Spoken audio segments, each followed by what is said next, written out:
Всеки, който пусне СМС 1866, става съпричастен и солидарен към това, което трябва да направим всички ние за нашите деца. По думите на вице-премиера Цветанов, това е малък жест към мълчуганите, чието бащи са дали живота си за сигурността на страната. Скъпи деца, бъдете живи и здрави.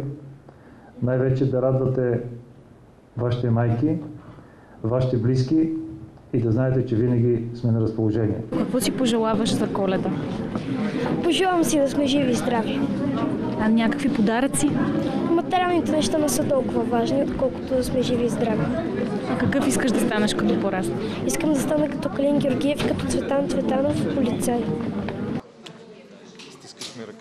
Главният секретар на МВР подари на 10-годишния Пепи оригинален служебен знак на Secret Service и така поне малко го приближи към мечтата му да стане полицай. Изключително важно е да се опитаме да компенсираме по минимален начин загубата на тези дечица. Естествено, ние не можем да върнем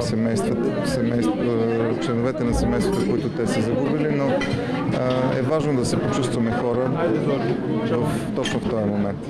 Децата на загиналите служители в системата на МВР винаги, както до сега, могат да разчитат на подкрепа от държавата, обеща Цветанов. По този начин те трябва да усетят, че не са сами и че никой не е забравил как техните бащи са дали живота си за сигурността на страната. Всеки, който иска да помогне, може да изпрати СМС на номер 1866.